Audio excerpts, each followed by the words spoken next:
No, there we are, look. Just a different If you've just joined us, there we are. Can you see us now? Now I can see. Yay! Right in the centre, right in the centre. Oh, look at that. Is that vanilla cola, is it? No, this is actually just diet. Ah. Are we still recording all the time? Yeah, we're So all that shite that we were talking about before is still there. It's time for lunch. All right. So what do we do now? Do you have to take a dump anywhere? No. Why would I have to take a dump? Do you? No.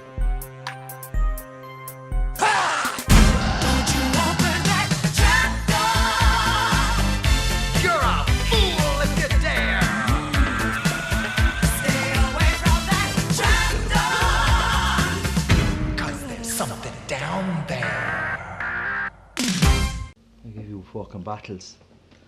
Right, Dave. We're recording. There's a podcast happening now. Somewhere. Between Australia. Dave, you're down under. I have been known, yeah. Tell us about Australia, Dave. What's Australia? I don't think this is going to go well.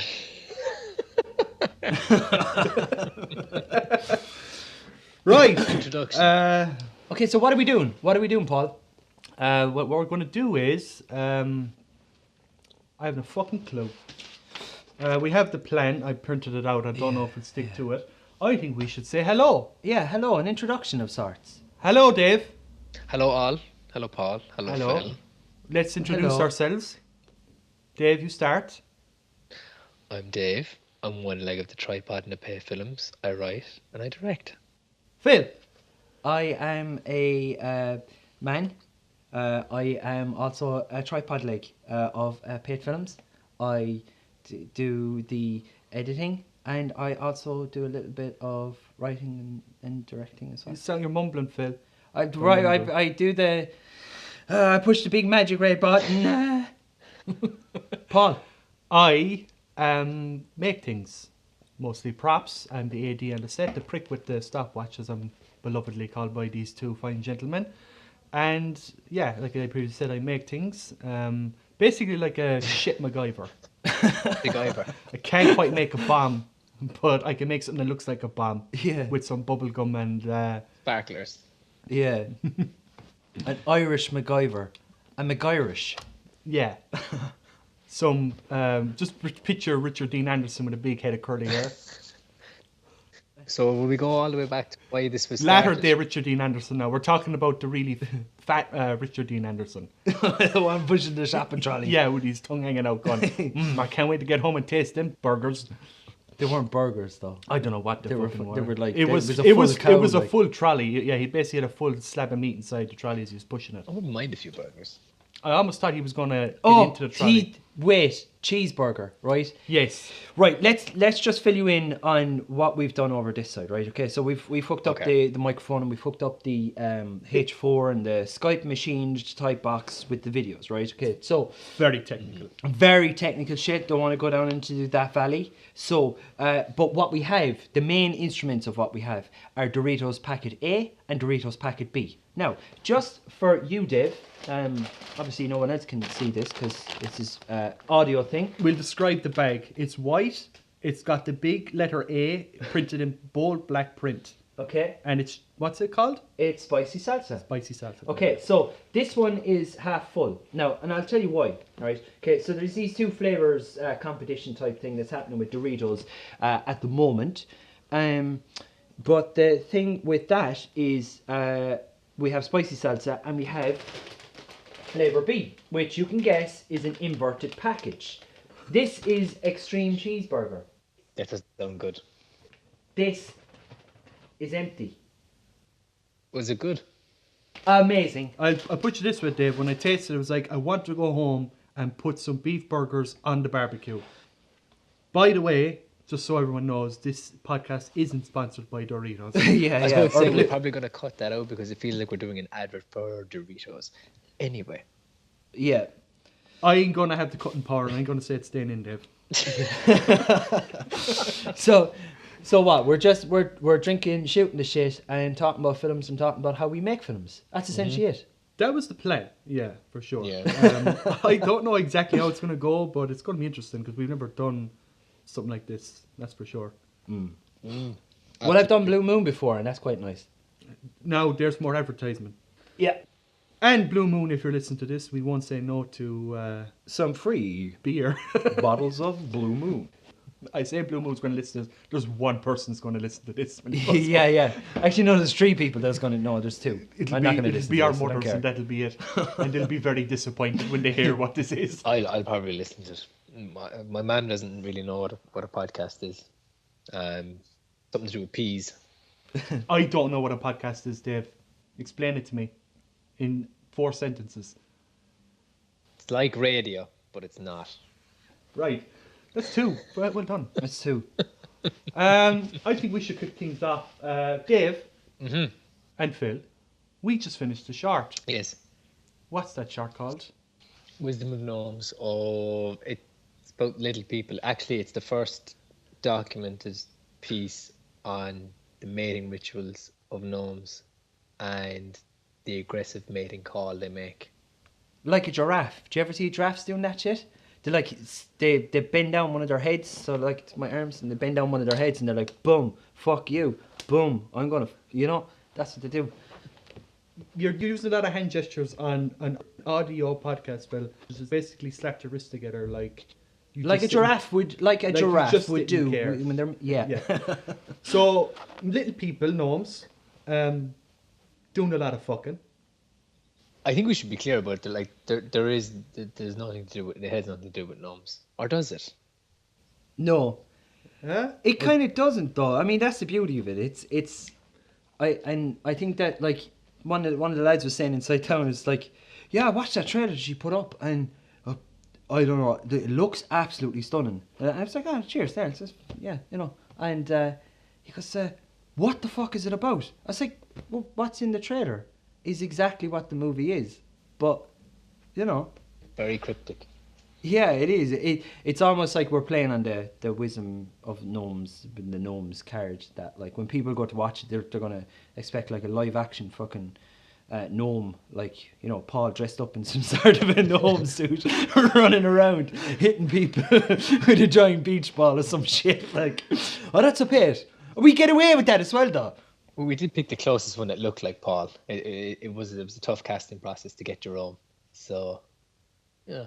I mean, I would have worn the Speedos with the red cone hat, but Dave just said no. He said it was too much.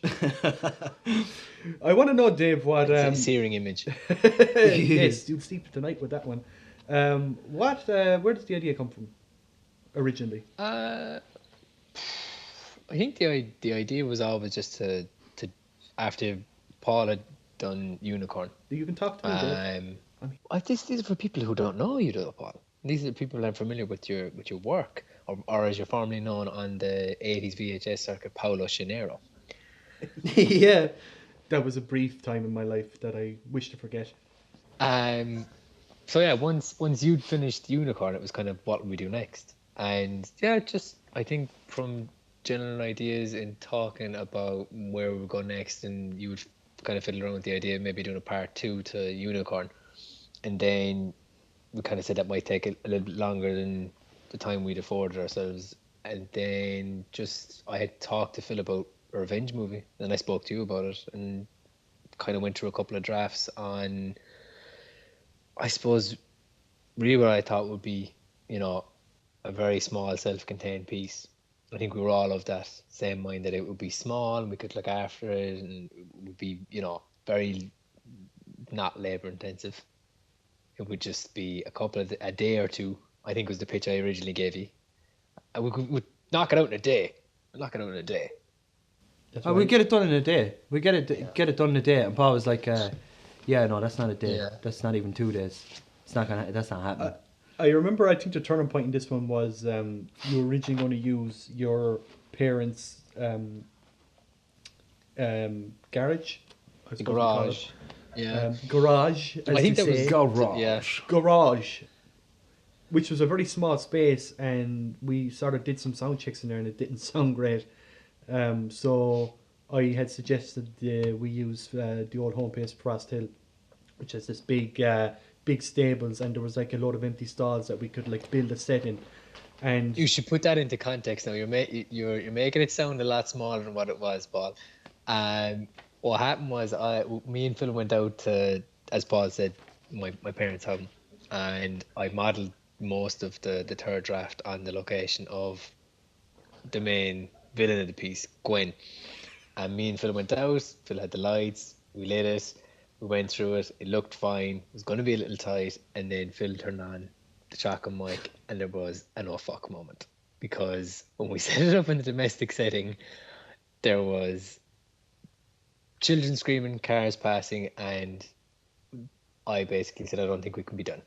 And that's when Paul said the idea of, well, we could possibly maybe build one. I have a video of your face, actually. I remember you called me and I said, you have two options. I said, we can try and soundproof it or we can build a set. And I think we were going with the soundproofing option first, where I said, look, we'll build some sort of box and we'll put mattresses on it. But there's no guarantee it'll work. Yeah, I think there was an awful lot of discussions about egg crates and sound deprivation material, and I think we entertained that idea for about a week. The irony, of course, that been is when we built the set in the day we went out to shoot there was there was a big high wind, and the roof of where we were shooting has got galvanized, and some of it's loose. So the wind was sort of getting underneath it, and it was just doing this rattling. And we were all looking at each other going, will it be okay? And we all looked to Phil, and Phil went, it'll be okay. And you know what? It was okay. It was okay. We got away with it again. Again. We keep getting away with it. I think that one look I'll never forget is Sarah Lally going, I'm picking up the roof. The roof sounds as if it's about to take off. And, oh, it'll be fine. That was the general idea in the day of just keep saying it'll be fine. Just record it. There was that bird as well that wouldn't go away. Yeah, it was that fucking bird. Fuck you! Yeah. I'm pretty sure if we could actually see him, he'd one foot up, and he was like, He was giving us the middle claw or fingers. He was Yeah. just flying around. Yeah. I almost thought at once then he was going to just land down and just walk in the door, and we'd be all shooting. He'd just like waddle inside the door while we're all shooting, and he'd just look at us and go, fuck us, and then walk back out again. You know, he just seemed that type of bird. He's just a prick. he was a see you next Tuesday. Yeah. He was a right old cunt. For the lovely listeners, Dave, the one listener, Dan Mooney would probably listen to this, would he? Yeah, Dan would. Yeah. He'd probably listen to the Hey, first Dan. 5 minutes ago. They're a fucking bunch of dickheads, and he'd turn it off. Yeah. What's the inspiration behind the look and the style of Gnomes? I don't know. We're all saying like we're all very inspired by sort of Asian cinema, I suppose. You know, a lot of stuff that comes out of South Korea and stuff.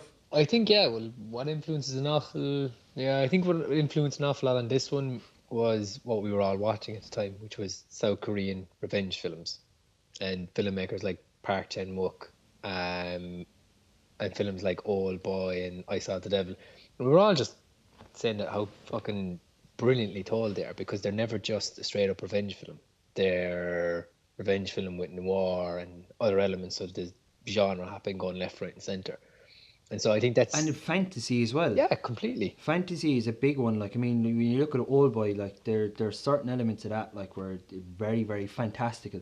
Yeah, because I mean, it's his brain. We as an audience, you want to get inside his head, and you want to actually know exactly how this person that's been locked up in a room for like 15 or 16 years is feeling. And I think that's where that comes. And the same with Lady Vengeance as well. The same, the same technique is told with her, but it's even more fantastical. Like, Yeah. I think that the two things, as you mentioned, Phil, that they all share is that they're fantastical, but they're sickly comic. And that was one of the first things I brought to you, was that it's a black comedy, but it has elements of a horror film. And I think, looking at the first couple of drafts, it was clear that it was like, yeah, there's humor there where it needs to be injected, we can polish it out, and just going back and forth on those ideas and taking ideas from what you'd said. Well, I don't know about this plot point here in terms of, you know, the mechanism of the choke and how that would work, But I think, yeah, South Korean cinema was a huge influence on the script. And once I kind of hit the fourth or fifth draft, and I'd taken the ideas that you kind of filtered in, I think we really hit upon, like, you know, all right, it's going to be 4 days. We're going to have to set aside 4 months pre-production, which is a huge leap from the original idea of we get it done in 1 or 2 days. And that stood to getting it done then. Like, but I think our sensibilities with it from all three of us are South Korean revenge cinema.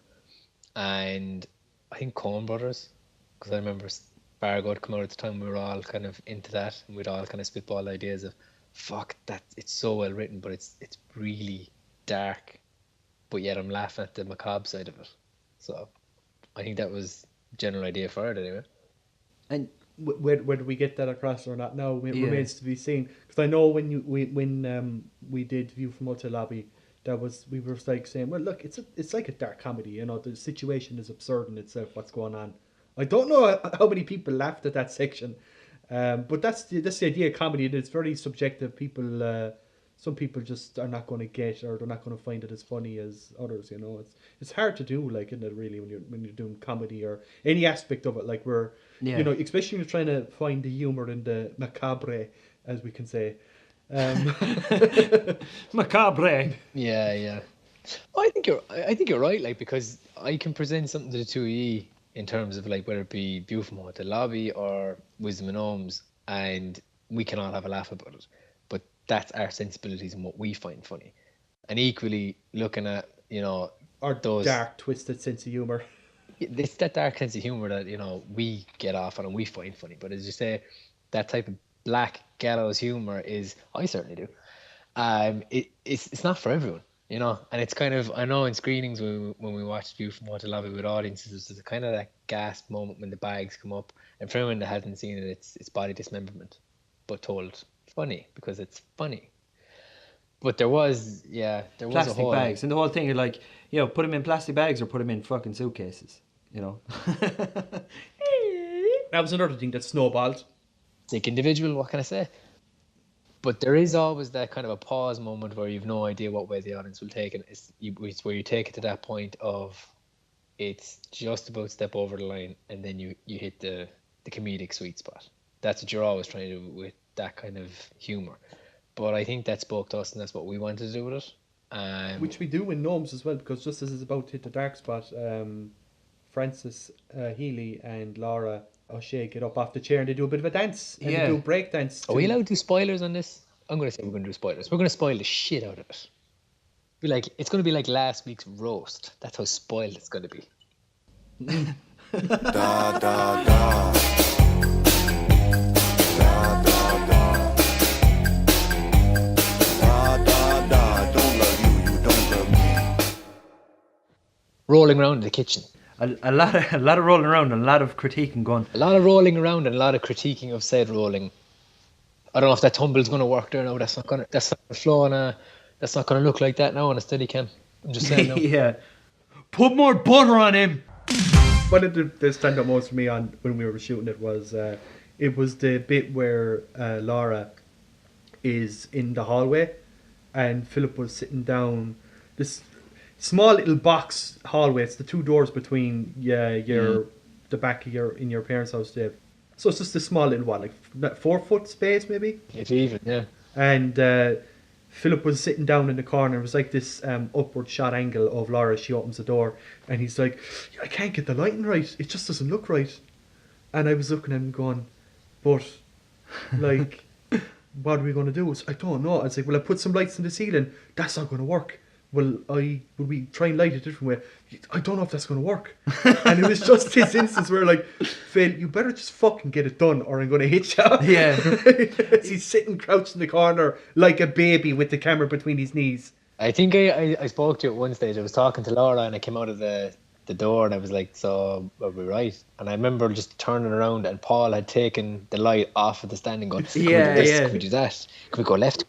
What if I hung it upside down underneath your arse and it went under the camera and we got, like, you know, a lens flare, a spouting flare up through, and there was, I don't know. And I looked around and I was going to Laura going, it's fine.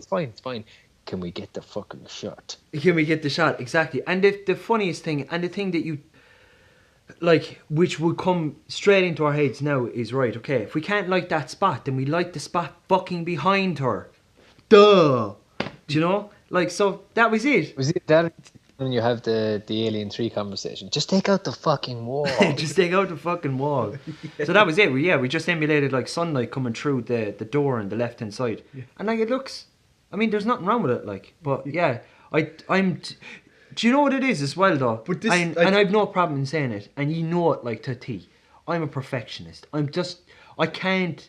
I think we're all perfectionists, and that the problem is, and I think that's why we plan things out to the extent we do before we go shooting something, is because we all have our own standards, and it's ideal to get a unified standard of what we can get on the day.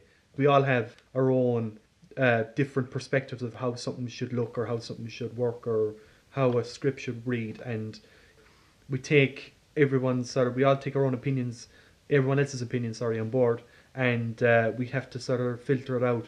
But we also filter it out. Go away with that stupid opinion. But we always find a way to sort of like glue. We find the glue that holds all of our different ideas together, and it sort of just makes.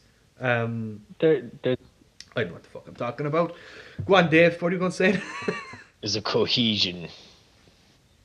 Yeah, that's what I was looking for. I think for me, talking shite.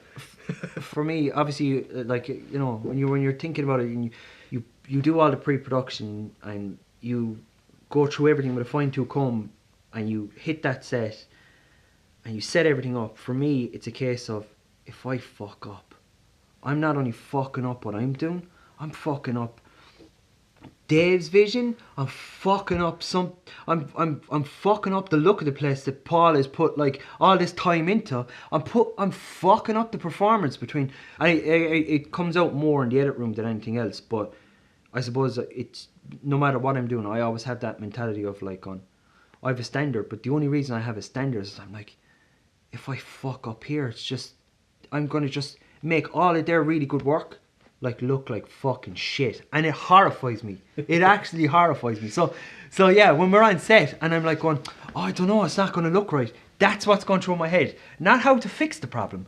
Going, oh my god, I can see myself up against the wall, and they've all got guns. Oh. Myself and Dave just dressed in all black with suits on, and we're just like, you better do it good, see, or I'm going to take your fucking family out the back and I'm going to shoot them. You better like this right, kid. You're alright. You're alright. Well, I think, to be honest, I think when you set aside, as we did, 4 months pre-production, I mean, there are features that do 6 to 8 months, so 4 months is a pretty healthy estimate of what you can plan out. Like, I think even you gotta also think like that. This isn't 4 months straight. It's like, you know, days here and there between. You know, for sure. But I mean, it's 4 months of, if we're not meeting up every second day, we're on the phone 3-4 times a day.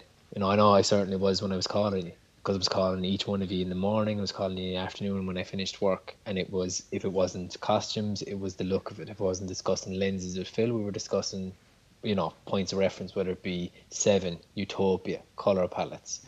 And from there, then it was taking those ideas and running by Paul in terms of the physical side of it. What can we get on an actor? Can we do costume fittings?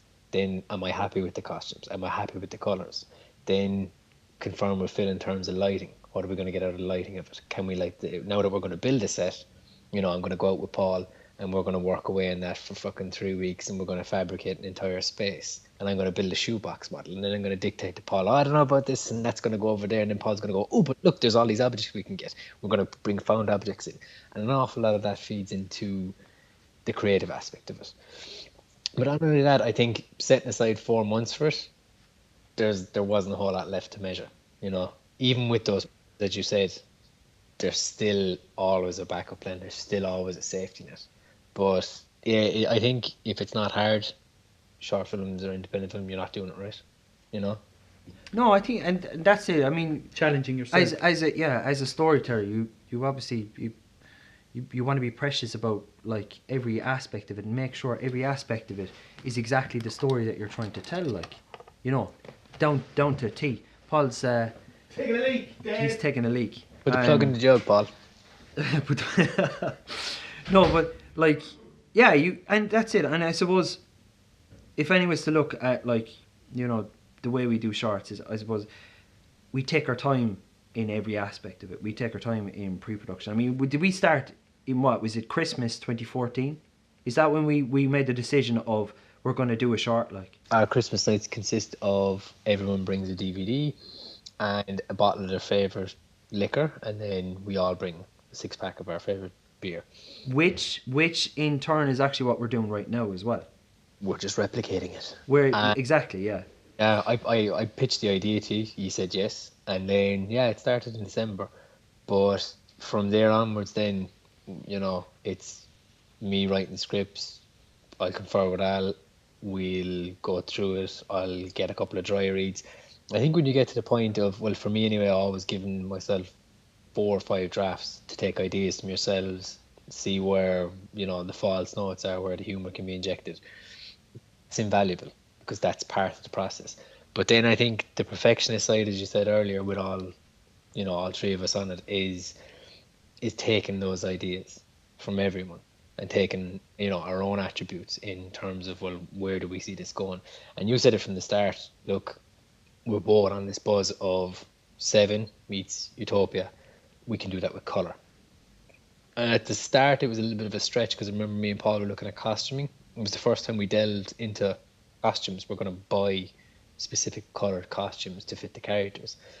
And I remember myself and Paul having a back and forth on eBay of, I just hit upon this idea of military-esque jacket. Go!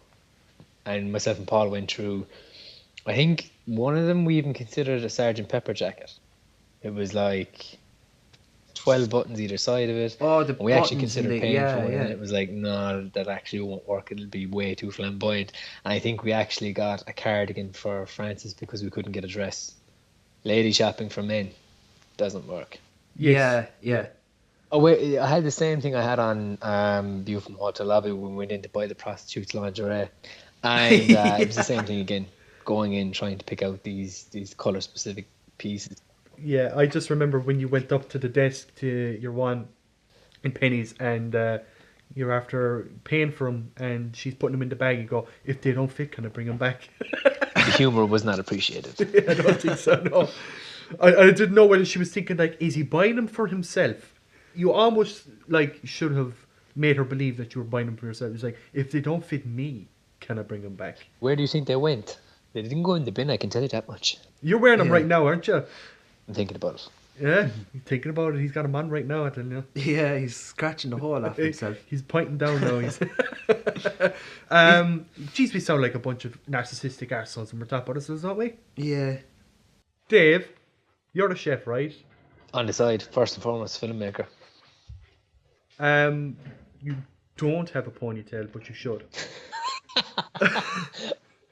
Do you work on a liner or some sort of shit? Gary Busey.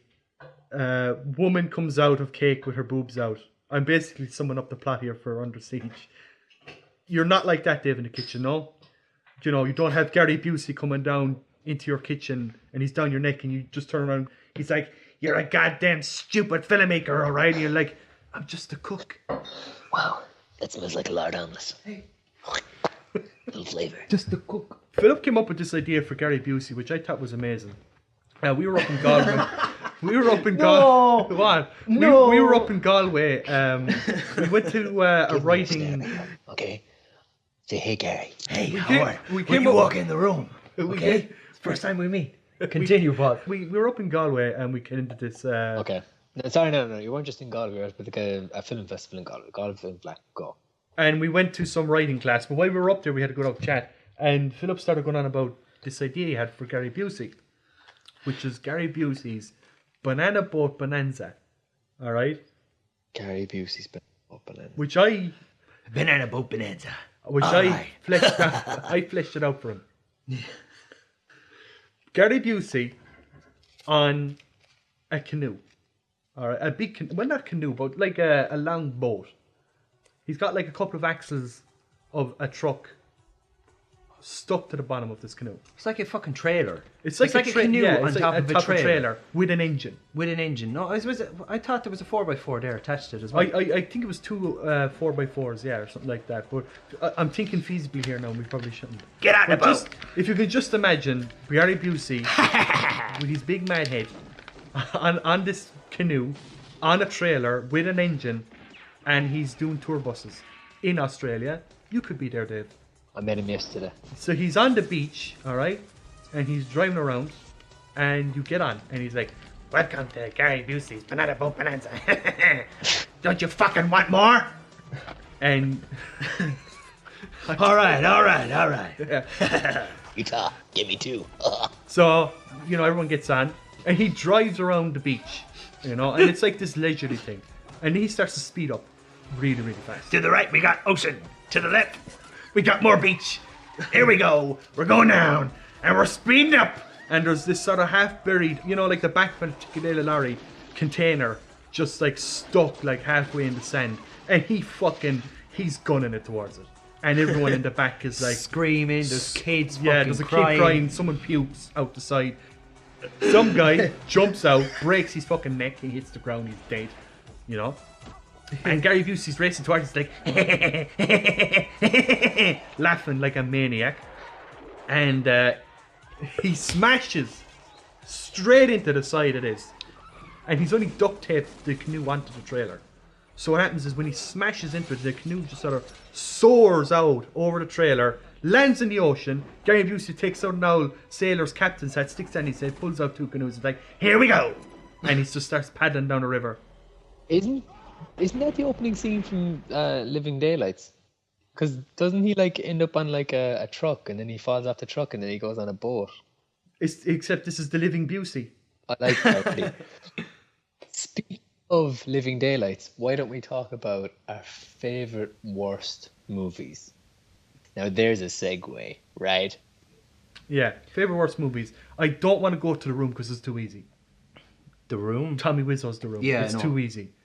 Like, when you're saying favorite worst movies, are these movies that you love to put on? I think the general consensus is that they're bad films, but they're bad because they're like either nostalgia factor that like you watched them when you were younger. Like if you watched Universal Soldier when you were like 8 or 9 and you thought it was incredible, and then you watch it now and you realize it's just absolute exploitation, violence, and it's just a lot of guys with bad accents. I know, but Dolph Lundgren's in that, and he's fucking amazing. The actor of our generation. Well, here's my favourite worst movie, Masters of the Universe. It's good because, here's the reasons it's good. It's bad because it's a He-Man movie, but it's good because it's got Frank Langella as Skeletor, top of his game. It's got Meg Foster, who's Evelyn, who's an incredible character actor. And it has wannabe starting out, I think it's actually her first role, Courtney Cox. And it's got that guy from Star Trek Voyager who nobody knows or remembers his name. Actually, here's a fun fact for you.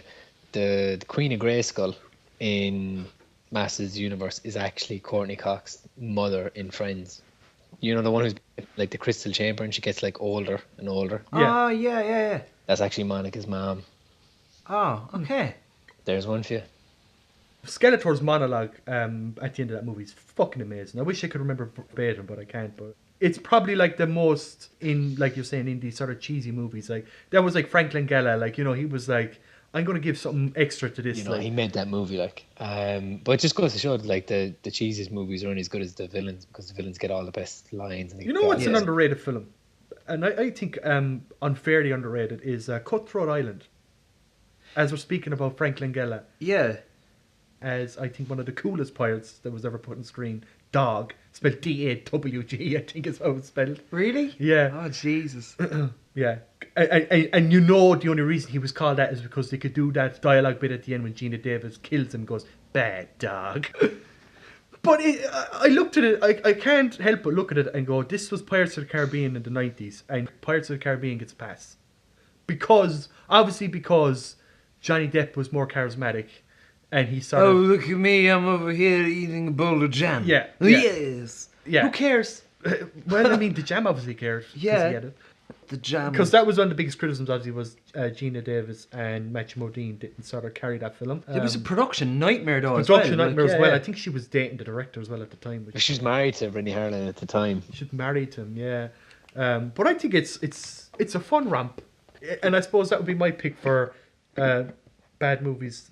Masters of the Universe, Cutthroat Island. Phil? I can't. I honestly can't think of any. Jesus, you had all that time there to think now. Yeah, I know. He was there fucking... I was immersed in what you were saying. I'm sorry. He was stroking himself. He was so fucking hard about it. To be fair, Phil, there's a whole subsection now in your DVD collection, and there's some questionable buys. Okay, I tell you what. I'll leave it up to you. You tell me what you think should not be on the shelf I that I can't have. remember all of that. Just so many. Asking the fucking questions around here, right? Okay, sorry. No, I have a couple. I've actually most of the horror movies. Uno. Okay, one. The Prophecy. Oh, that's a good one. Christopher Walken as the Yeah. Gabriel. Yeah. Now, okay, I actually like. Hey. Hey, just do me a favor. End of the world is coming up. There's a couple of angels. We've got a problem, and your child is the next Jesus Christ. Let's have a chat. Yeah, Viggo Mortensen's the devil in that. Yeah, but he's No, he's Lucifer in it. And Michael Madison's sister plays the vessel that's going to carry Jesus' child. But the funniest thing about that, as you said, is his whole exchange with the cop in the fucking church, where he goes, "Hey, you know how you got that dent above your lip? I told you a secret." And then I went, "Shh." yeah, brilliant. Best monologue of the whole thing. I think that's that fucking gem right there. It is what it is, right? It's a low budget, cheesy, early 90s fare that's kind of based on, or the attempt is to base it on that kind of those movies like Stigmata and The Omen, you know, the Antichrist kind of movies, those religious, you know, either rapture is coming or the devil is coming or something like that. Like, and I think you're onto something there, because there was a whole thing about 98, 99 you had, as you said. In the Days, the prophecy movie, like Stigmata. In the Days, Stigmata, yeah. Constantine later on. Yeah, actually Constantine is, yeah. Here's one for you, right? Okay, so we've all done the bad movies, right? We were up at that talk, that the masterclass, and the lady that was on, I can't even fucking think of her name, and I'm stupid. Christina or whatever. I literally forgot the minute I walked out. I forgot everything we learned. I didn't have it written down, but like, you know, that's where it stayed written down. No, it was actually a really good talk, but one of the best things that she brought up was like, someone asked the question of, you know, should you write a specific genre? If you've done a couple of things, should you stay writing that specific genre? And she said, no, the best way to look at it is, right, if you're writing stories, if you're doing any bit of that storytelling at all, is if you were on a desert island and you only had 5 movies ever to watch, they don't have to be the best movie that was ever made. They don't have to be like your Kurosawa or your, you know, they don't have to be masterclass movies. They're just movies that you love, right? What would they be? Yeah. So yeah. So 5 movies, and actually, I'll tell you what, we'll do 2 movies because 5 movies. Well, I've already got my 2 picked out already. Yeah, go. Yeah, it's Planes, Trains and Automobiles, because I think that's one of the best examples of the sort of road movie odd couple genre, I suppose, if you want to call it that. Mm-hmm. And Mad Max Fury Road. Oh, very interesting. Phil, same question. My 2 would be The Life Aquatic with Steve Zissou. And actually 2 is harder than 5, because 5 you've got a bit of a buffer. You could just start throwing in a load of films. When you've got 2, it's kind of like, you know, you've only got 2. Go what you got, that's what I did. 7, I just can't like fault that movie. There's nothing about that movie I don't like. Paced brilliantly, its story is absolutely fantastic, characterizations is absolutely amazing, it looks amazing, the composition of the shots, the colour, the whole lot, and it's one of those, I don't know, for me anyway, it's a groundbreaking movie, like, you know, blah, blah, blah, blah, blah. Dave? Oh, 2 is hard, but I think if I had to pick two, they're very different films, but yet they share very similar attributes. I probably think the first one would be Leon, because Luc Besson had. Yeah. And I think the second one would be Good, the Bad, and the Ugly. Ooh. It is a masterpiece. Yeah. Not only is it a western, it brings in. But the best thing about the Good, the Bad, and the Ugly is it brings in those historical elements, and then it bends the truth.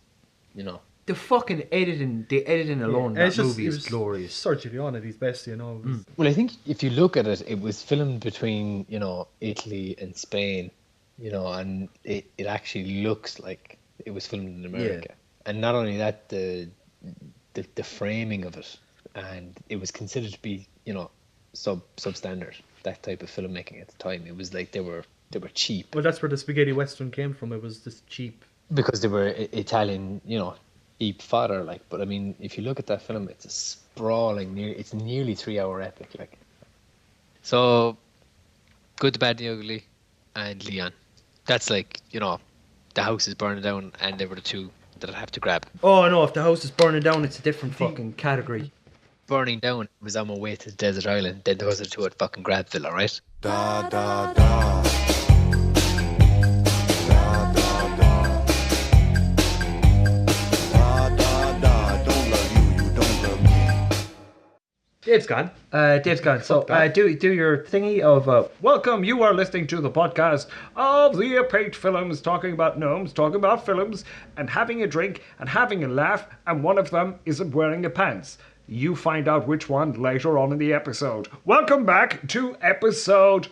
Yeah, we're not doing that. Like, you're on Desert Island, you got to 2 movies. Sorry, there's the story in itself. The house burns down and you end up on a desert island. What the fuck just happened? What else are you doing on that desert island? Well, it's that... Go for a snooze. If anyone wants to know what going for a snooze is our lingo for... wanking. It's wanking. It's having the old tuggaroo. Well, question of when you were in school and that, you were asked if you were on a desert island, what 2 books would you bring? And they're waiting for profound answers, and some guy in my class, I remember, said, well, I'd bring, a blow-up doll and a puncture repair kit. That man is now a doctor. That man is the smartest man in the room. Sorry. Well, he clearly is. That he's out there saving lives. He knew. He wasn't... Is he saving lives, or is he fucking putting... Is he repairing the holes in the fucking doll? He's stuck on an island, and his priority is, I don't want to get off the island. I want to get off on the island. Yeah. And that in itself is a movie. Yeah, it is, yeah. Starring Tom Hanks, where he fucks a football. Well, if they can do Swiss Army Man, why can't they do Blow Up Man on an Island? That looks so good, doesn't it? I think so. He looks awesome. It looks fucking crazy. I'm out of the loop in this one. What's Swiss Army Man? Swiss Army Man. Okay, so it is Harry Potter and Daniel Radcliffe. fucking Ruby Sparks. I can't think of their names. Daniel Radcliffe Paul and Dano. Paul Dano. Okay, so Paul Dano is stuck on an island. And another guy washes up on shore, except the other guy is literally the human version of a Swiss Army knife. So he's basically... Corpse, and he uses him like a Swiss Army knife for multiple tasks of survival. Yeah. Right. So So like he's he can basic- shoot. It's Like basically a different version of Inspector Gadget. I think so, yeah, I did one. It's Inspector Gadget that's on an exactly island. what it is, yes. It's not Matthew Broderick. Exactly, yeah. But I think... I forgot those movies existed. But fucking I big wish I point there forgot. about fucking Leon. What was it? Oh, yeah. It's that, It doesn't have Matthew It's Broderick got the in it. comedic side of it. It doesn't have Matthew Broderick, but it's got Gary Oldman at his craziest best. Yeah. Actually, no. I'm gonna like. You're going to I'm reflect... gonna add on that. He's craziest best is. Do you remember they did a couple of shorts for was it BMW back in like 2002 or 2003? They did one with Clive Owen that Joe Carnahan wrote and directed. That's what it was. It was Joe Carnahan did one, David Fincher did one, and Luc Besson did one, and it was basically it's Driver. Oh no, sorry, not Driver. It's Transporter. It's essentially Clive Owen has a job and he's to bring a person. Ooh, look at that. That was Dave raising up his Jim Beam. slowly getting drunk. Slowly, you can tell it. There's probably a little bit of a slur in my voice now Yeah, as we're well. all going, fucking cocks and pussies. Yeah, I'm only on my second drink here, and I'm kind of feeling as if I'm lagging behind. No, you're not. you're No, not. I'm just me. I'm just hyped up to the gills. I had a load of sugar today. Fucking cocaine is sugar. Yeah, cocaine's a hell of a drug. Fuck your couch. Oh, Ah, Jesus. look. You see, that's what I was thinking as well. I was going to put on my Star Wars pajamas. Dave, for everyone at home listening at the moment, Dan Mooney, thanks a million. Hey, how are you? Hello, love. Yeah, I was going to wear my Star Wars pajamas as well. I might just get them, but that means any time that I have to go for a You smoke. can't do that. We're mid-podcast now. Sorry. Dave is wearing a blue T-shirt with Jaws on it. Feels right. Yeah. Anyway, what were we talking about? What was the previous point? We were talking about Leon. The sheet has gone out the window. I don't know. We don't need it. Yeah, we were talking about like. Do you want to go back and talk about Wisdom and Ohms? You want to talk about film production? Where do you want? No, Wisdom and Ohms is a mess. We just keep going as we're going. I think. What do you mean it's a mess, Dave? You mean it's like it's a mess on the screen that we made a balls with? Is that what you mean? No, I just think what we're talking about. I think everything is good after that because we're more relaxed and we're more into it. I think it should be more about like. You don't know what I'm going to cut out here because I'm editing this, Dave. Yeah. Who knows? I think past the okay. How's this one for you? Past paid projects. Where did it all start? I believe it started in your Mam's Cafe. Was our very first set. Yes, it was indeed. Yeah. So, you were on holidays somewhere. When I that say again? you, I mean Dave, because obviously there's three of us. You were in America, Dave, weren't you? That's right. I was in the Americas. Was you in America? Was it? Because I was going. Was he in Cancun or was it fucking America? Because all he could talk about when he was back was like, yeah, the food in America is great, but I got real fat. That's right. Yeah. I didn't think you came back pasty at all. Actually, you're looking fairly fine there in the camera, like, and the camera head's 10 pounds. How many cameras are on me? 20. Shit. There's 20 over on my side anyway. You fat gun, Paul. No, I think yeah, we were like, let's not sugarcoat it now. We were working away on a screenplay. We were working on, was it John Harper, was it? Yeah, it was about it made no sense actually. I was thinking about it the other day when Paul sent on the notes for this podcast, and I was like, wow, where did this all start? John Harper. It was about a hitman that was moved. Remember the synopsis? It was a hitman that was. It was actually John Wick, dude. When you think about it. I know we were trying to be clever, but it wasn't that clever. It was like Yeah, I know, he it took was- a pill and he woke up in a new location, and he took out a target, and then he took another pill, and then he was moved around, and it just we were so convinced that like a screenplay, feature-length screenplay is the way to go. Yeah. How wrong we were, and then you would come up with the idea for Czech, and I was away in America, and we kept going back and forth. We were like, right, here's what we're gonna fucking do. Because I remember we were having problems on the script, and we each took a guess at it, and then you said, right, I'm gonna take a knock at this, and then what would you think about filming it? And I came back then, and all we did for 3 weeks was crash at your house and drink lots of fucking vanilla Coke. And then you kept talking Vanilla about like, Coke, yeah. right, we're going to film it, it's going to get done. I was like, no, we're where we are. And you were like, yes, we are going to get it done. And then that was like most of September. And then October of that year, which was 2010, we spoke about, well, why don't we just do it ourselves? And we did a camera test in St. Paul's National School, which is my primary school. Yeah. I remember we stepped out of that, and you were like, what do you think? I was like, nah, we're going to get actors. And you were like, okay, where the fuck are we going to get them? Where are we going to get actors? Some phone calls. And that was our first interaction with trying to cast it. And that's when I met Paul. Yeah. Unfortunately. Yeah, it's tough. It's tough on all of us. Yes. I think I was. Paul is also, for anyone else listening, Paul is also the reason why Dave is in Australia. We were supposed to wait for that. Don't say that, you fool! You gave away the secret. For anyone that doesn't know what we do and the reason why we do it, right, is we all have an interest in film. We like talking about film. We like talking about fucking really good film, and we like cutting the shit out of fucking really bad films and sitting down and watching them and laughing. We cut the shit out of our own stuff as well. Yeah, we do, and that's the thing. That's because we live and breathe film. We live and breathe, that medium, right? So we've all got that in common. Plus, then we all take the piss out of each other, which is another factor. I've known Paul, what, like 20 years? More than 20 years. I've known you more than 20 years, but we're best friends, what, like... All of them a mistake. Yeah, about... we're best friends for about 22, 23 years. And myself and Dave have been best friends for, what, about 10 or 11 of those as well? Yeah. And myself and Dave have been just acquaintances. Bullshit. If we pass each other on the street, we're just going to go, well, and that's it. Yeah. Little nod and walk on. That's like saying, like, you know, Patrick Swayze didn't share time. Isn't that what he called it? With, like, what's her name? We shared time, man. Oh, fuck. Laura Petty. That's a Laura Petty. Fucking... Anyway, yeah, I had a continue. crush on her for years as well, actually.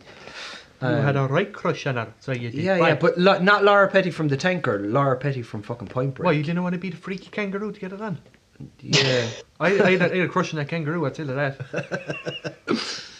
But no, okay, so all of that aside, so that's how we know. Me anytime. Myself and Dave know each other from X-Division from years ago. We were always talking about film we love, talking about John Carpenter, talking about fucking God knows what else, right? And talking about let's do a film.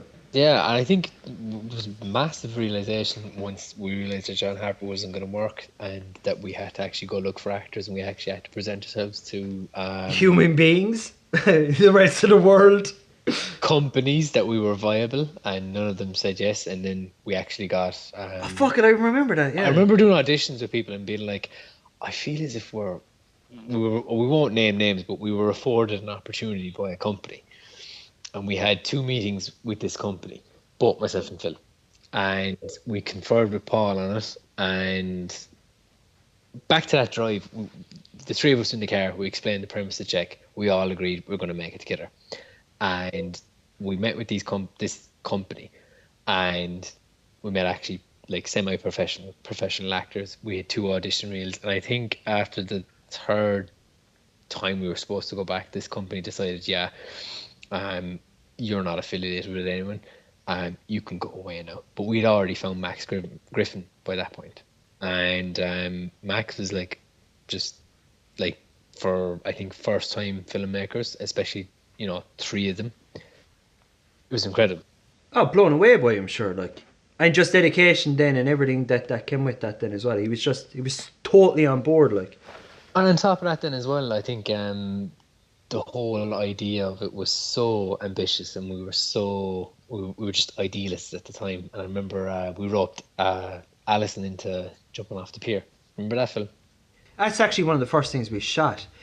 Well, we knew it was feasible because we had worked out the timetables from the tidal service, and we knew it was high enough that she could jump off on that day because I used to judge it by the steps. And we drove down at like fucking 10 o'clock in the morning.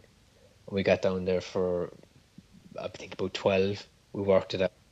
You had the handy cam, and we went through about 5 or 6 different dry runs. And it took I think we did 3 or 4 shooting days. And then we realised that it had to be looped. And Max, like a trooper, about 2 months later. And of course, came back, looped these lines, and And we filmed it through the second coldest Irish winter in the last 20 years. That's right. In scenes there was a snowblower. Yeah, there was a snowblower going up and down your street.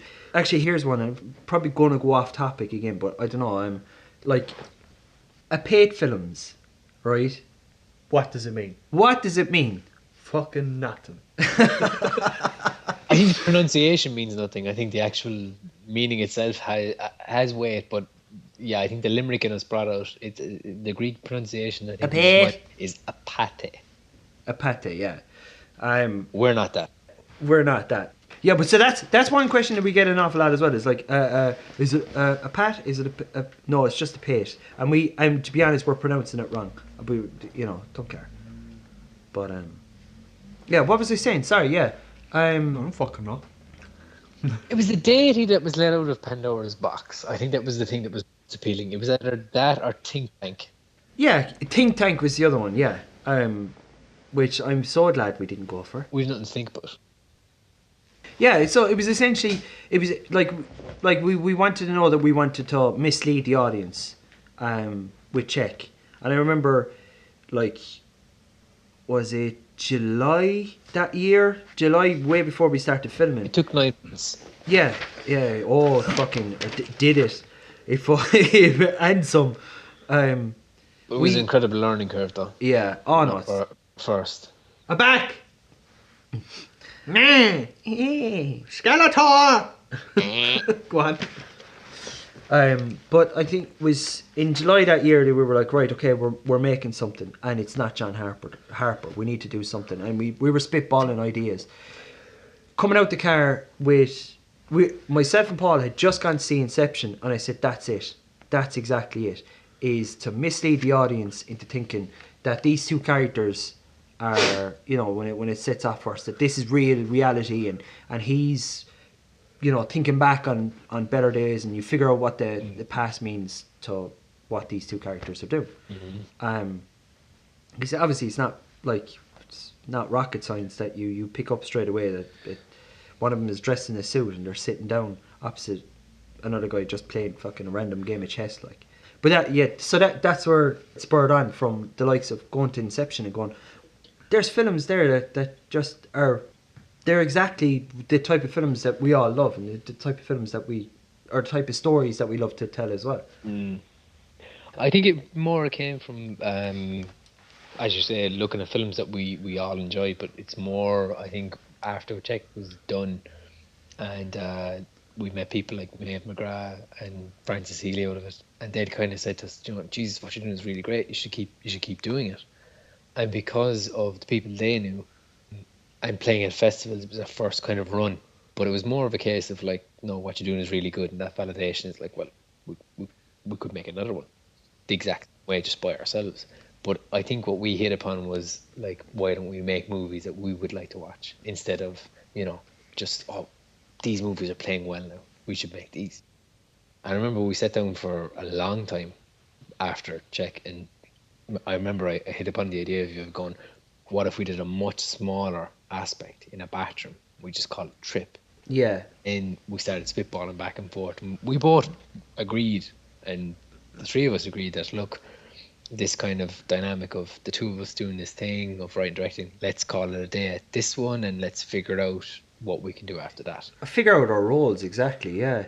Like, what I know my role is always to like just put the turn in both Paul Shinner's side and Dave O'Reilly's side. That's what I do. I just go, hey guys, and twist it. I think it's more a case of being an idealist and then going, well, how do we separate and yet keep the same dynamic going? But Trip was a massive learning curve because it was our first time dealing with a professional actor, and that was Aidan, and we got that through Maeve. Lovely boy. Yeah.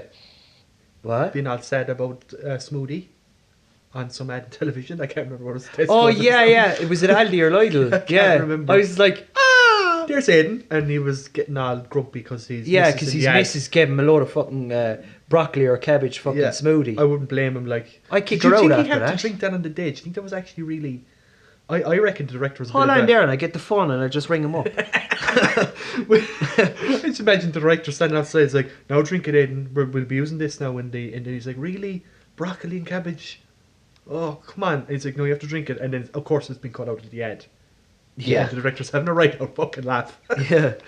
I think the biggest thing we learned on Trip was like 6 days worth of a shoot, and it was like. There's another example of us saying we'll do something small and it grew into something bigger. Like when you're talking about themes, there's a team. I did pitch the idea of we could do it small in a bathroom. Now there is bathrooms in that movie, but there are much bigger locations. So it's idea versus reality, and I'm the biggest perpetrator of that. But even at that, I remember there was this original concept of like, can we make a bathroom look like it was flooded? Present you another shoebox model. And I remember going, we can flood this, man. We can do it. Well, we can. We can fucking do it, alright. Paul has a barn. A barn? I can flood a barn. I'll tell you how we're going to flood a barn. Oi, fucking, we could do it. We could do it now. Let me tell you, we could fucking definitely do it now. We'd find a way now to do it. Like, Without getting too technical, though, I think what Trip taught us was that thing we've been talking about for the last 3 years is that discourse of, well, it took 12 months to put together. And what do you know? You look at, like, okay, we moved on from the technical aspect of going, right, a handycam in that format has served us well on two shorts. Let's take a year. I don't think any of us ever said a year. I think the general idea between the three of us, let's take some time, save some money, buy new equipment, and come back to another project. and I think the one thing for a while, and it, like, between meeting Maeve and Fran and a load of other people, there was no really outlet at the time as well when we were filming. When we started filming, we were like, well, where do we go? Like, we were always talking about, oh, we'll just get onto a fucking production company in Ireland somewhere. Like, but the way we were thinking was just like send an email to fucking Sony or something, or get onto, you know, the likes of the Irish Film Board. There were nice rejections. I mean, they basically said, like, look, in order to get funding, you have to go through the program, and they were really good about it. But I think at that stage of having done two shorts between the three of us, we realised, right, there needs to be another progression, and then followed, you know, A Lost Cause, Headlights, Unicorn, View from Hotel Lobby, and I think all of that has led to just a confidence to say, like, well, we've done the festival circuit, we've tried doing, you know, the bigger ones, but I think where we're all at now, and this is something the three of us have talked about after 6 years of making short films, and I think the general point we're trying to make with, I suppose, this conversation starting at the start is there wasn't really anyone else we could confer with, and that's the point you're trying to make, Phil, is that there wasn't anyone else we could really talk to about, have this idea, where do we go from here? Where do we go from here, yeah. General sense of community. No, it's huge. I mean, like, to give you the perfect example, right? We're doing a podcast right now. And if it wasn't for people, like, if it wasn't for A, J Red, and B, Pa Ryan, we wouldn't have the setup here straight away. Because we tend to work with people that are like, you know, that A, we can work with, you know, A, we can go, right, okay, we can do a few bits and pieces with you. And then likewise. And if it wasn't for that sense of the community and stuff that we have at the moment, that, like, I don't know where you'd be, like. Well, it's the thing of, like, even meeting people like Mike Quinn. I remember meeting the first time at Mo Film with Dan Mooney, and it's just that sense of community of, they were two guys that said, look, we're just going to showcase films, and we met them, we talked to them, and Mike ended up, you know, like I said to you from day one, I showed him the script review from Hotel Lab, and I remember Mike saying, look, we can make it. You know, let's go around to a couple of hotels, and we went around to a couple of Limerick hotels, and I remember Mike saying, look, we've got a really good script, we've got a good short that we can make. And I remember after the first three, we went to Altaf and Jacinta in, I am name dropping because I deserve it, in the George. No, but rightly so, because I mean, if it wasn't for these people, like, I mean, if it wasn't for the two of them taking a chance on View from Hotel Lobby, and especially without, you know, any semblance of, just give me a basic outline, dates, and we can accommodate. And that's all they've done. They're hugely unsung patrons of the arts, you know, especially from my point of view with View from Hotel Lobby. No, but I think so, and they were doing an awful lot. They do an awful lot for the likes of there's local festivals that work with them. And well, even come back to the 2E and saying to you that we had a location and a date in place was just incredible, because I remember pitching you the idea of View from Hotel Lobby on our way to shoot A Lost Cause, and I remember the two of you going, that sounds great, Dave, let's get this short out of the way and fucking sort the other one out when this one's out of the way. But to take an idea and a script that I'd written about a hotel and have the hotel managers go, yeah, you can do it. So I think Altaf and Jacinta are two of the main, you know, patrons of that short. But I think to kind of make it, this podcast worthwhile, name drop, we've spoken of times past. I think, Paul, 0.6, Dolph Lundgren. Yeah, Dolph Lundgren. Da da da. Da da da. Da da da. Don't love you, you don't love me. Who, like, you originally wanted to cast Willie D in that part, right? Because as everyone knows, Willie D is the pit boss of Limerick. Yeah. Oh yeah.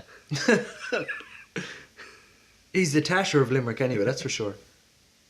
I vote rarely, but when I do, it's Willie O'D.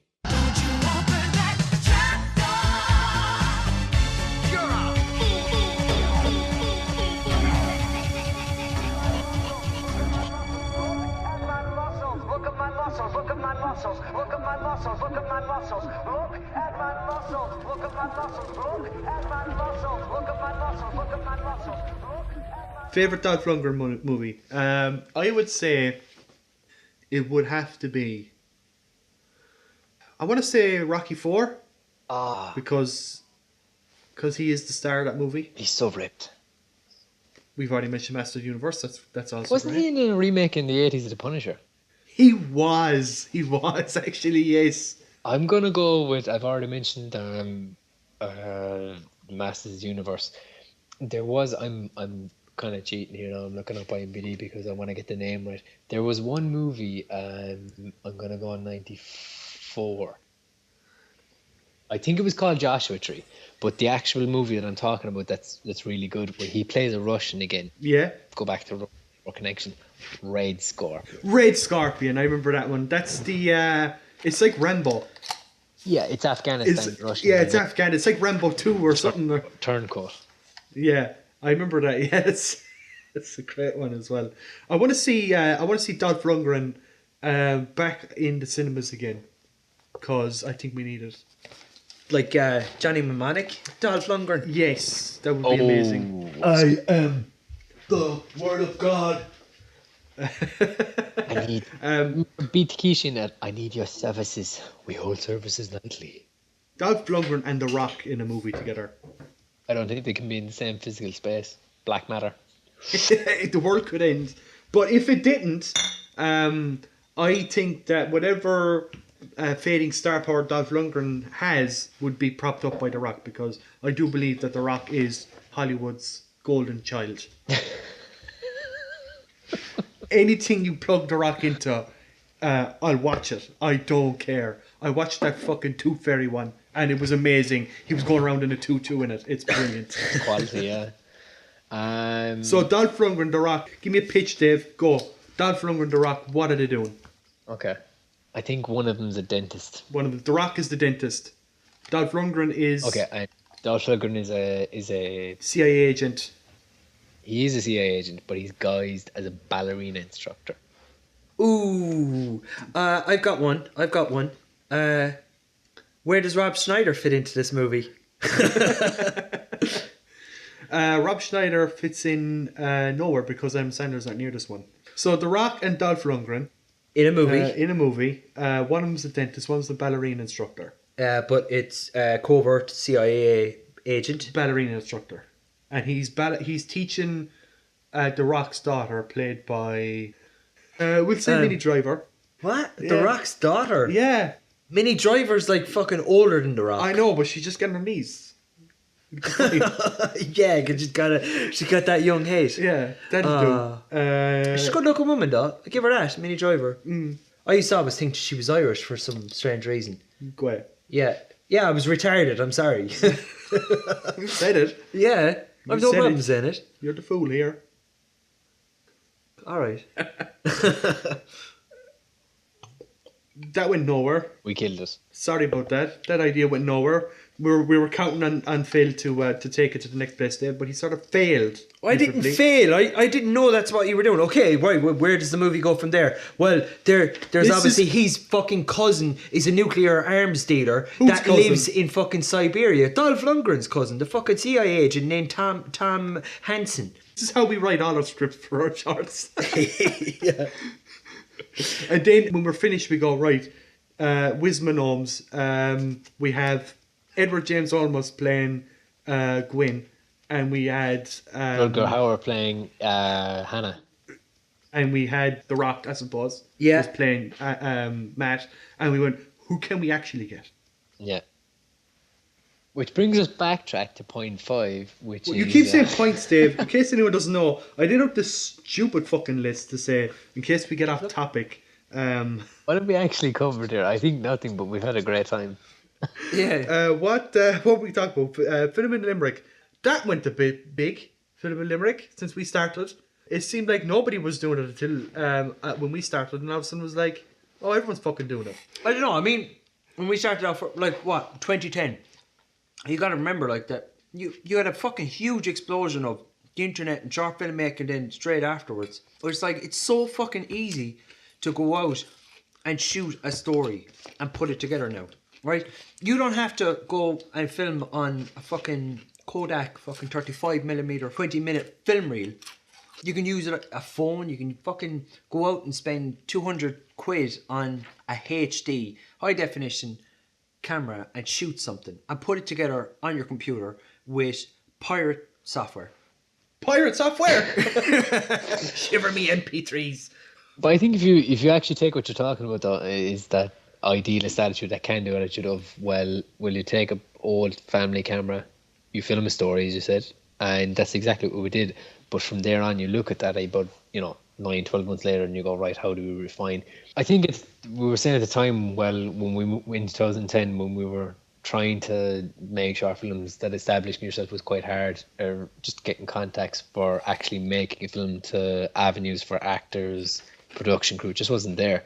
And so through like 2011, 12 and downwards, it became a lot easier. But at the time we were using Sony Handycam, and the gold standard at that stage was it the 5D, the 6D? I remember seeing like footage and going, fuck.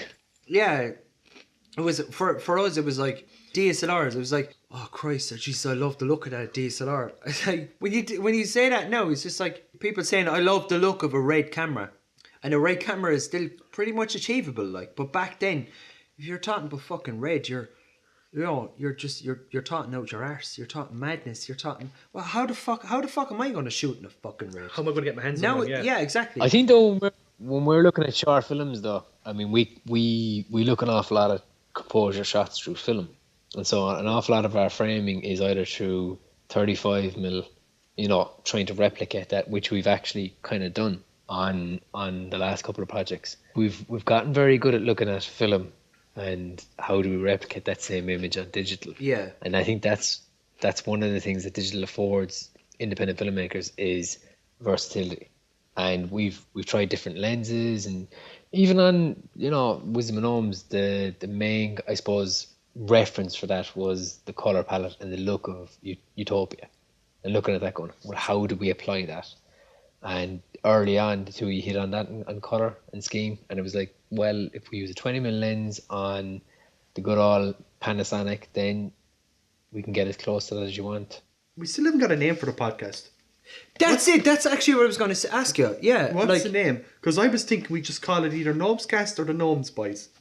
I think Gnomescast is pretty good. It's either that or Gnome Fuckers.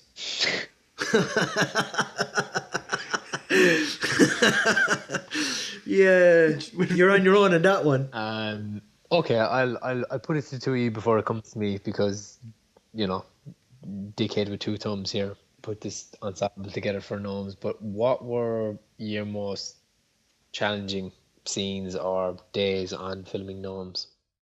Yeah, no, there was no challenges, man. It was fucking a breeze, man. I just came in, shot shit, and just left. Kept on. It was every day, I think. If we're being honest, it's every day. Not really. Like, I think the first day was the hardest day, and the first day was the hardest day because, okay, isn't the first day always the hardest day? The first day is always the hardest way, but because it's been so long since you were at a shoot and you're easing back into it.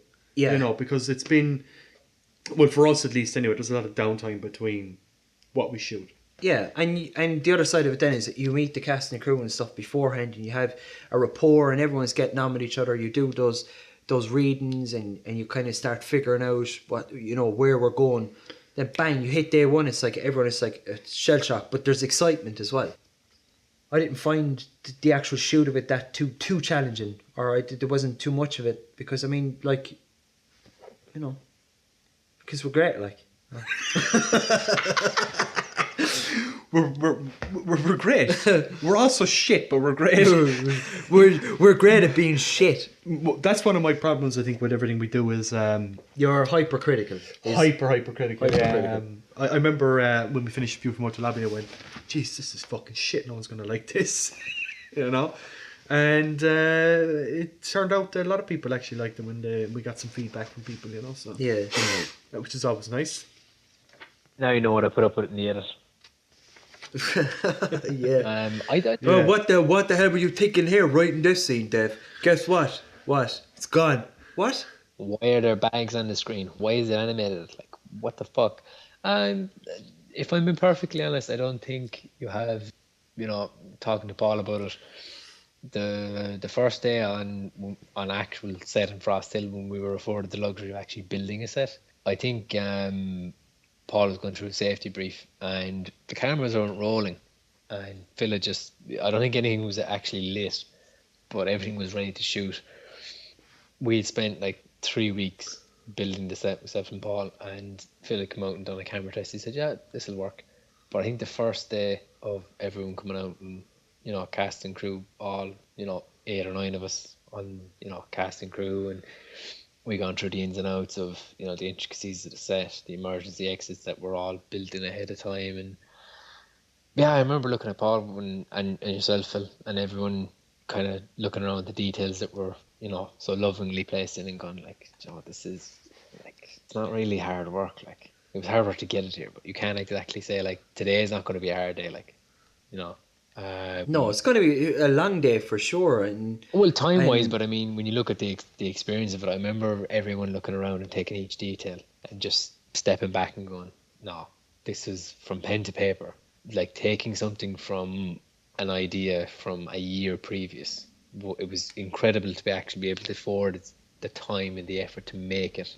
And I remember Francis being locked down the first time into the cuffs and the neck brace, and it's hard to say that it's a challenge when you're on that day on set, like especially on Frost. Yeah, the vibe was quite good, and it was like fucking 15-hour day, and it was like, it felt like maybe 6. I suppose at this stage we should thank our lovely crew also. Yeah. Our crew, Kerry Ahern, Sarah Lally and Sarah Moynihan. Incredible. Their enthusiasm, their excitement for it was... And we haven't mentioned our other cast member either this stage, Andy. Andy Gorman. Andy has been in all 3 of the shorts that I've written and directed, and Andy's like a good luck charm. And I state this now, I would doubt I could make a short film without him. He's like a legend, except he actually exists, so he can't be one. Yeah, he's not mythical or anything like that. I'll tell you what's interesting things about Andy. Yeah? He's a fine Scotch drinker. I think Andy's one of those guys that, like, any part that we've, I've given to him, or, I've written specifically for him, which is the case of Wisdom and Gnomes, he's just gone, yep. Yeah, he was in, I remember we first saw him in, was it Steve Hall's... 3-minute warning. It No, was it the one with, he was like a terrorist. Recession, Killer Recession. Yeah, it was the one with George. It was the first one I'd seen in a hotel and gone, holy shit, look at that production value, look at that fucking hotel suite. Yeah, definitely. I think it was written by Andy, and it was obviously Andy. I can't remember the other 2 actors. And it was shot and directed by Steve Hall. Yeah. Really, like, I remember watching that and just going, yeah, same thing. It's like, that's just class, like. But I remember but what stood out for me was Andy's performance, and it was like, holy shit, like, who's this guy, like? Andy singing was the thing. Yes, he was doing a little bit in that. Incredibly taunting, and it wasn't even a sing, it was like a half hummed tune. I remember him saying, just try it on the day, try it on a take. I was like, fuck, that's incredibly, it just, that whole short was like very self-contained, exactly what we talked about doing. And then I suppose watching somebody else do it, you kind of go, a room, 3 characters, there you go, And then me and Andy got to shoot you in the head, Dave. Yeah. In Last Cause. Which is great. Because we were standing in for Nigel Mercier. We're going on nearly 2 hours, guys. So. No, but it's an hour and a half here in the recorder. Alright, so we're an hour and a half. So what you want to go for, 2 hours, guys, and then call it a that? We just go until we fucking stop. Jesus, we don't want to fucking go on for run out of steam as well, Yeah, we just go until we want Dave. to go. We just chat. I've got an idea. I'm done, by the way. Shut up. Good luck. Shut up, Phil. I got an idea, Dave, alright? Mm-hmm. Forget this film monarchy. Completely, alright? Right. Here's what we're going to do. You used to play drums, Dave, right? That I did. Used to be a little drummer boy. That's right. back in the day. Yeah. Pa-ra-pa-pum-pum. Pum. Shut up, Bill. All right. What we're going to do with you is we're going to get your drum kit back. I don't know who you sold them to, but we're going to go steal them Okay. because we don't have the money to buy them back. We're going to stick a red umbrella onto the drum kit. Okay. Phil, you used to play guitar. I have no idea where this is going. Right. Yeah, You I wouldn't probably call that like, but go on, yeah. You used to fiddle around with a guitar. Yeah, fiddle. You used to do a lot of fiddling around back in the day. Yeah, I still do. Go on, continue. Right. You're going to get the guitar filler, right? We're going to get you into a denim jacket and we're Yes. going to stick a lampshade on your head. All right? Okay. Dave, you're going to be wearing all white except you're going to have red suspenders. Right there with you. And I'm going to shave my head bald. Well, not bald, but just like a number one all around. All right? Which I'm Okay. getting there because I'm losing my hair, which is awful. It's But- not really, though. It's not really. I'm trying to own it now. You deserve it. I'm Go trying to for it. Bruce Willis it now. I'm trying to Bruce Willis it now. Right. Dave, Phil. Oh, sorry. All right. Go on. I'm going to wear a charcoal suit with sandals and socks because it's stylish. Socks and sandals. All right. And I'm going to have the mini Casio. What colour is the socks? Huh? Luminous yellow. All right. Brown sandals? Brown sandals, luminous yellow socks, grey charcoal suit, and white shirt. And I've got a little mini Casio keyboard in my pocket, alright? Can't get it or what. And Dave, yeah, and Dave, you're going to start playing, you're going to go, and we're going to go, dum, dum, dum. And then I start going, da, da, da, dum, dum, dum, dum, dum, dum, da, da, da, dum, da, dum, dum, da, dum, da, da, da, don't know you don't know me, da, da, da, Bum, bum. bum, bum, and that's it. And we're gonna tour. That's enough of it, Dave. We're gonna tour Ireland, and we're gonna be, we're gonna do that instead of making films. What do you think of that idea, Dave? I think there's a way in that. I think that's. In case you haven't figured it out by now, we're paying tribute to the 1980s pop sensation German band Trio. They were just called Trio. They were called Trio, and they had a hit song called Da Da Da. Da, And da, the da, main singer, da. which I will be, looked slightly confused in the video as he stared off into the distance going, da da da, dum dum dum. And that's when I pull out the little Cassie and go, dim dim dim dim dim dim. I can deal with that. And you've got the lampshade in your head, Phil. And Dave, you're wearing the white with the red suspenders. And you're playing the drums. I think we can do that. I think that's a better idea. And pull that off. I think we can pull that off very quick. Yeah, no problem.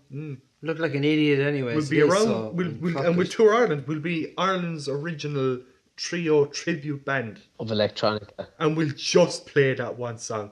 Nothing else. We'll Can I set up on go the around in street. circles? Just like slowly. No, you spend most of the song sitting down. And then when your guitar pick comes in, you stand up and you play. And when you finish, you sit back down again. Okay. On a red stool. Yeah. I can do that right now if you like. I have a red stool. Yeah, we'll go get it then. And sit in it. And shut the fuck up for the rest of the podcast. Da da da. Da da da. Da da da. Don't love you, you don't love me.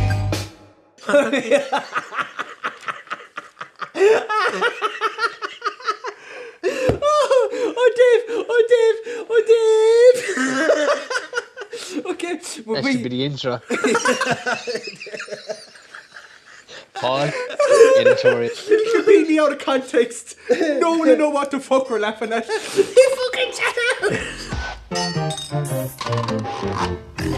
Dr. Schnaggels, Freund von allem, was lebt. Dr. Schnaggels, Freund von dem besseren Morgen. Dr. Schnaggels, die Arbeit wartet, fang an. Dr. Schnaggels, flieg zu den Sternen mit ihm. Dr. Schnaggels, weiß den Weg zum Dr. Schnaggels, bau eine Maschine für uns. We covered pre-production and how you came about it and how we Say went your about prayers. filming it. Titles. I was just thinking about Bebop and Rocksteady from the Turtles. I hope they're not ruined in the new movie. I believe that Bebop said they are in the new. Dave, you look like you're ready to pass out. We're at silly hour now. We're not making sense. Yeah, you said got very, very low on the couch. You're sort of sinking into it. It's comfy. I've been standing there for like 14 hours, so this is a good posture right now. You're the head chef, aren't you, Dave? No, God, no. I like to think I am. Oh, you're getting there though, right? And when you do, you walk from the kitchen with a billiard ball and a sock, and you'll just hit anyone who's like, that sauce ain't cooked right. And you'll give them a slap across the back of the head. Whack! I'm just going to say this right now. None of this makes sense. This makes as much sense as about an episode of Rick and Morty does, okay?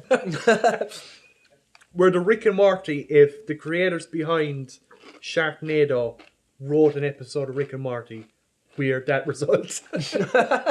We all agreed Rick and Morty is fucking incredible.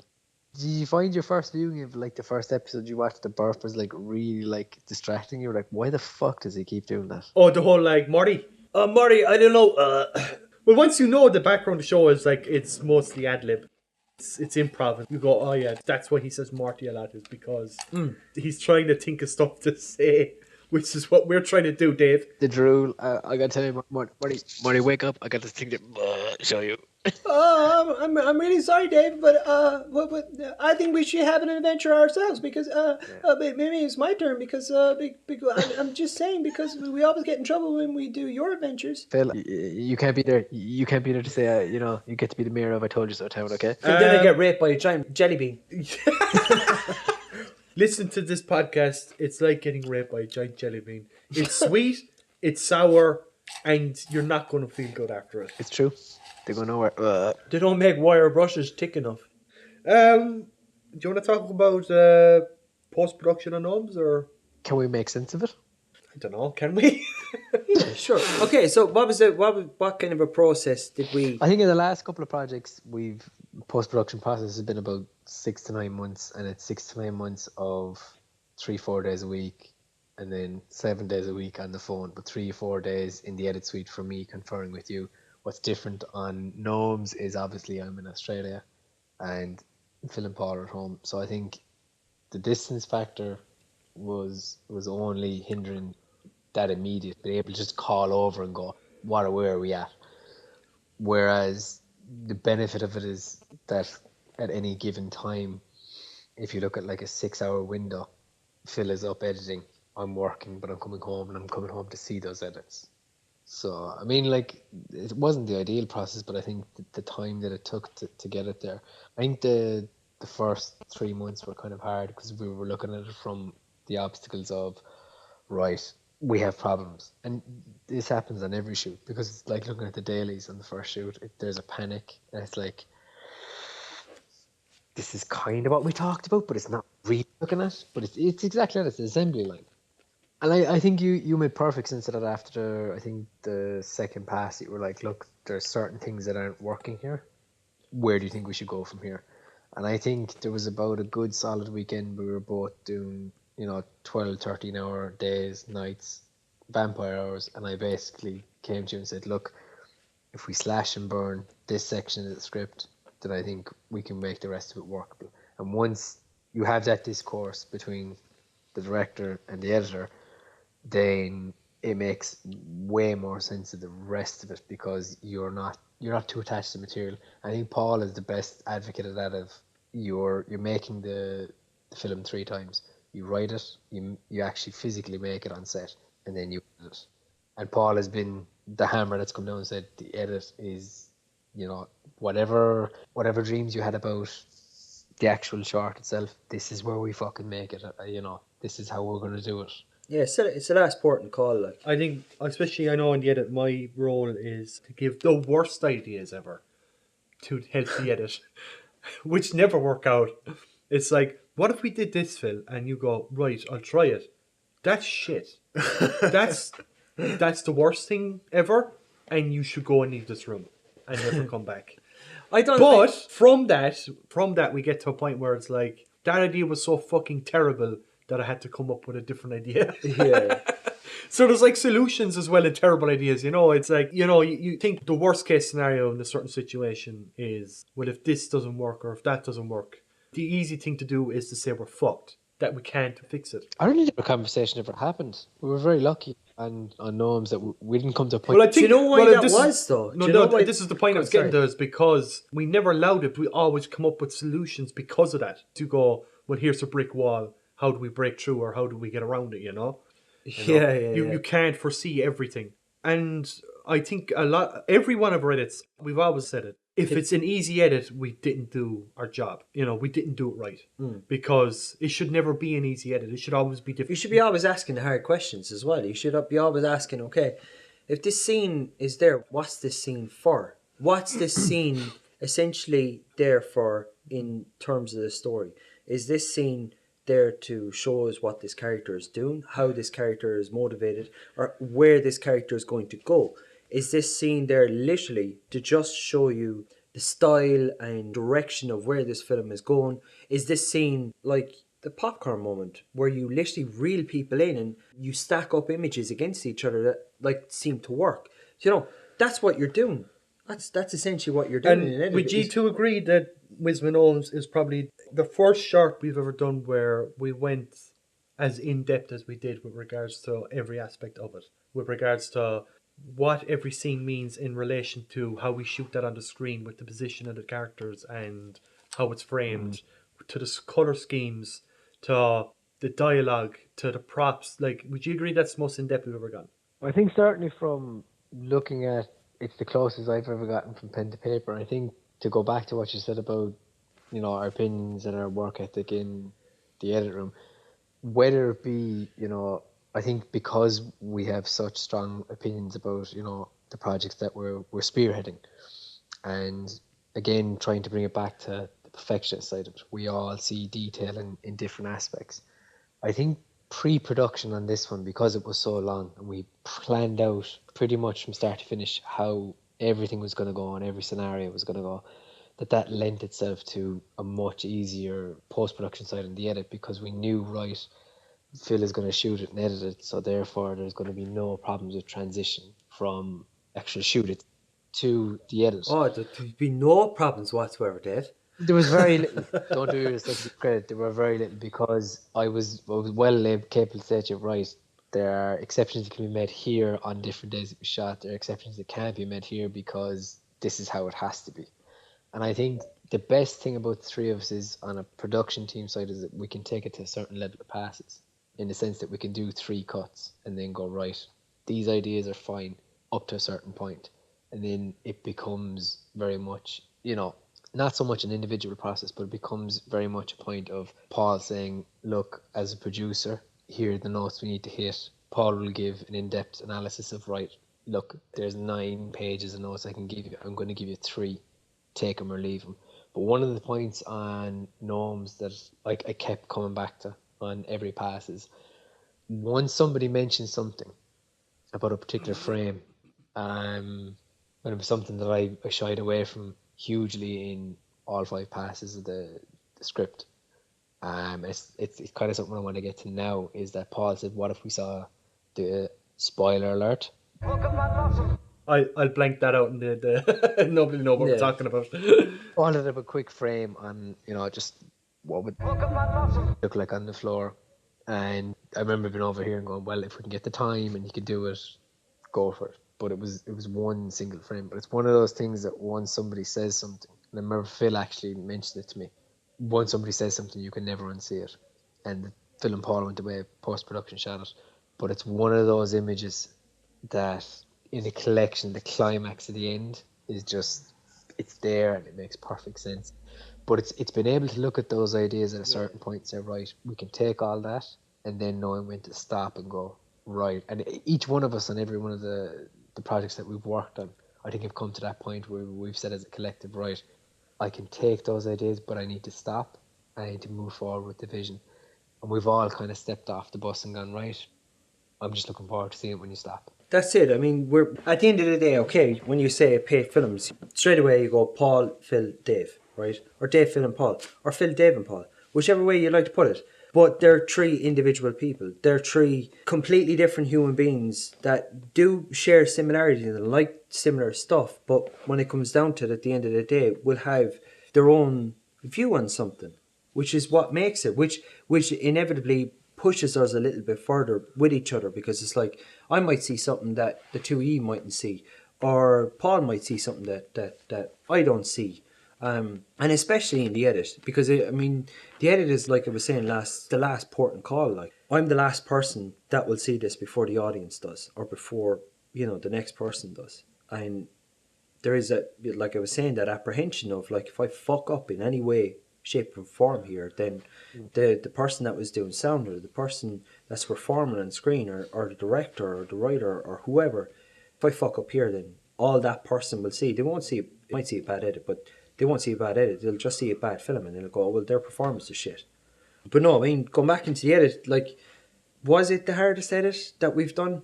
Actually, in theory, it should have been the worst. It's the longest edit. That, no doubt about that. It's the longest edit that we've done. Yeah, but you've been a busy boy, Phil. Yeah, too busy. Too busy. Even pushing all those to one side, I think it came down to micro detailing. Yeah. And that came from aspects of not only the three of us, but myself looking at it going, right, these details they're there, they just need to be rearranged. And an awful lot of it came down to aspects we hadn't dealt with before, which was sound design and music. And how do you meld those without killing the other? So one of the things that you were saying earlier on, but like actually at the very, very start of the podcast, was talking about sound design, is you came along with music. This is the thing. This is why I'm saying this is, for me, the most constructive edit that I've ever done out of all the stuff that I've done, whether it be Apate films or whether it be with any other collaboration or any other filmmaker or anything. For me, it's been the most constructive one, because we've looked at it and we went, okay, here's the sample of music, right?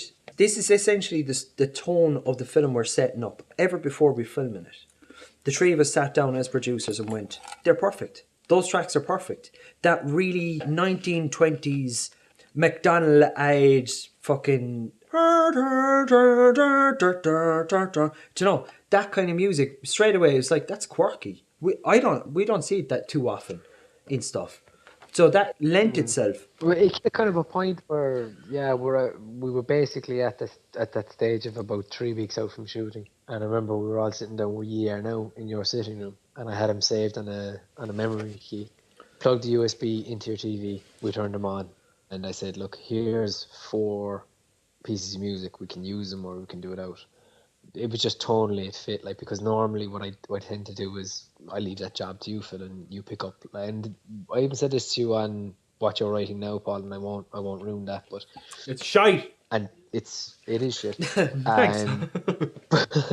It's not. It's really good. But what I'm trying to say is that, like, sometimes if you bring those elements to the table beforehand, you just want to make life easier. But not only that, I saw it so clearly going, right, okay, here's the opening, here's the scout scene, and I think an awful lot of it, to be honest, just comes from conversations, from talking to the two of you and things we laugh about. I remember myself and Paul were saying years ago, like, there was a Pound City ad, and it was I think it was like a Valentine song. It was like, I'd walk 1,000,000 miles for one of your smiles. Mommy. But that fed into the 1920s kind of aesthetic, and I remember it being really funny, and we always laughed after having a few beers, and that would always come up.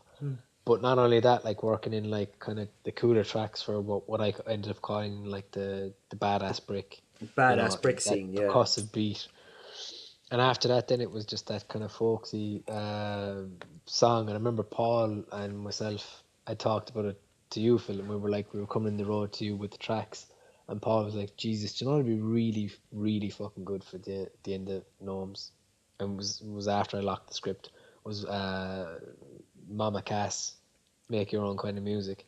And I remember saying to him, you never fucking guess what I have in my email.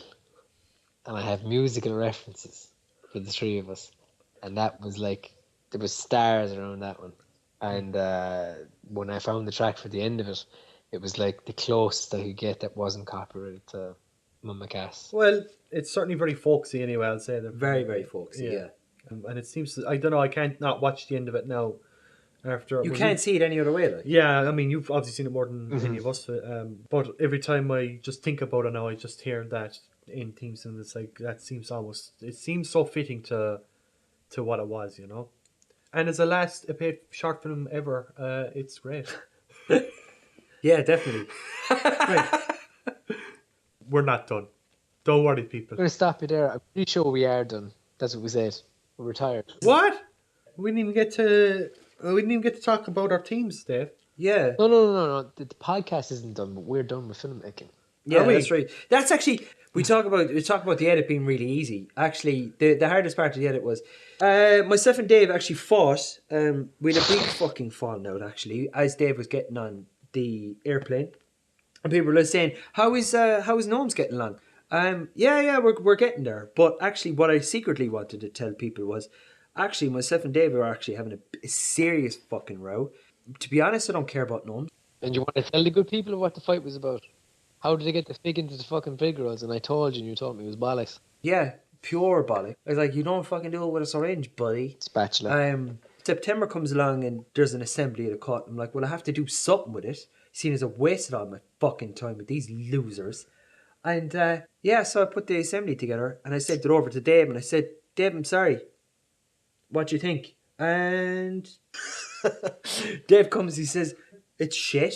Can you do something with it? By the way, was that an apology? I was like, maybe, but I think what they actually do is they put it into a fucking square piece of shit and then put the pastry around it. And that's essentially the edit of Gnomes. Right, that's enough of that shit. Dave, what do you think of the teams that we've come up with in our films? I eat pressure and I shit results. Everyone's gone funny in the head. Actually, no, I want to go back to the edit before we move on. We're done with the edit. No, we're not done with the edit. Yeah, just shot Because there. it's neither funny nor entertaining. Like this whole podcast. Don't fucking care. Don't care, like. Do we want to talk about the team? I don't really care. We didn't get my fucking turn. Like, as always, it's like, here's this movie. This movie done by this director that was written by this guy and production team. I was like, oh yeah, that's great. I'm a fucking director. Who cares? I spent the fucking 10 months in the fucking thing. Like, fuck all y'all. Actually, what drink would you like?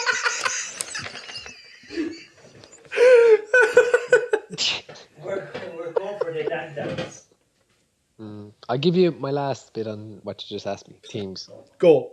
Well, I think the themes of the script that I started out with initially were trying to get black comedy and put my own spin on it, but also taking the elements of what Phil, Paul, and myself have always tried to put into filmmaking.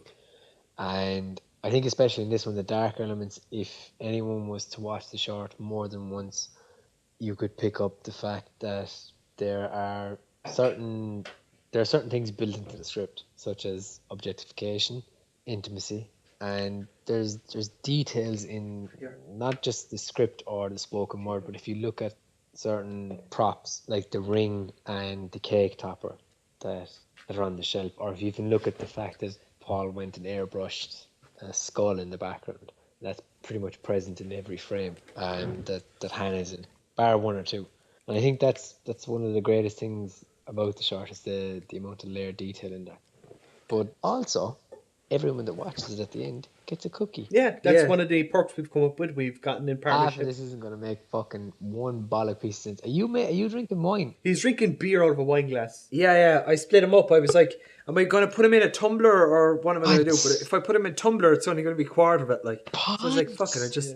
Ooh, look Yeah. at me, I'm Philip Looks Shannon. like- and I drink my beer out of a wine glass because I'm fucking great. I'm an editor. like Do you know what the Thanks, fucking guys. problem with this is? And Phil one for me as well, so now I have to be a dunce and fucking Yeah, you think have it to over be a as well. dickhead about it. Yeah. Dave, Yes. people can't watch Gnomes now because obviously it's doing its festival run. Not yet. When will we throw it up? About a year from now? If I'm going to be honest, I think a nice date for it would be May 2017. But if you do want to catch it between then and now, On our Facebook account, you'll see dates it goes up, you'll see festivals it's playing at, and until then, keep an eye on May.